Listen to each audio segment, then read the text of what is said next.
Excuse me? Hello? Dad. Oh my God. Oh, there is kind of a girl here. Didn't say it was your cousin. No, right? Michael.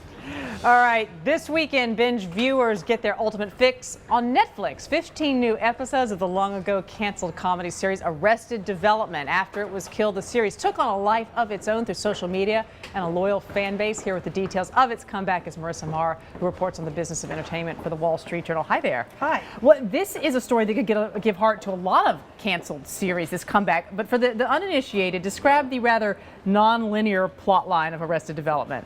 Well, it was a comedy that started its life in 2003 on Fox. It was a very unlikely home for the comedy. They'd been trying to make more edgy comedies, so they picked it up, but it didn't really gel with the Fox audience. It's much more of a cable show than a broadcast show in that era. Its basic plot is about, how would you sum it up? Well, it's a very sort of labyrinthine plot. It's about the Bluth family that were once rich and lost all their money, and it follows these crazy characters with very nutty plot lines. And Fox canceled it in what year again? In 2006. But the fans kept it alive through pop culture and social media. How did they do that? Well, it was very unusual. After it got cancelled, because of DVDs, and then much more importantly, the rise of online viewing, people could actually watch the show in a way that it was designed. Mitch Hurwitz, the creator of the show, had made a show that needed multiple viewings to really get the jokes. Right. And when DVDs came along, and then services like Netflix, fans could go and watch it over and over and over again. Word of mouth grew in social media, on Facebook, fan sites, and the fan base very unusually grew.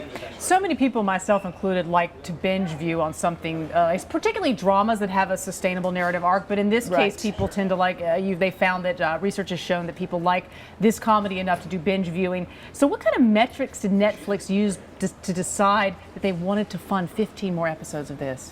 Well, they were looking for original series to make. They had a new strategy where they wanted to make some of their own new series, and they were looking at the member viewing behavior in their database, and noticed two very interesting things about this show. First of all was that it remained in the top 10 of comedies even as its subscriber base grew, which meant that effectively it was becoming more popular, but also it had very high completion rates, which meant that their members were watching the whole series, not just a couple of episodes, but the whole series. And that's very unusual for a comedy. You see that in serialized dramas, but not very often with comedies. So one of the Netflix executives approached Mitch Hurwitz, who created the show, and asked him if he wanted to do another series. And so 15 episodes, and they begin this Saturday night. Is it midnight? Right, At yes. midnight, and you can watch them all into the morning if you want to. And many fans say that's how they're going to be watching it. All right, Merissa Marr, thanks so much for being with us. Thank you very much. Appreciate it.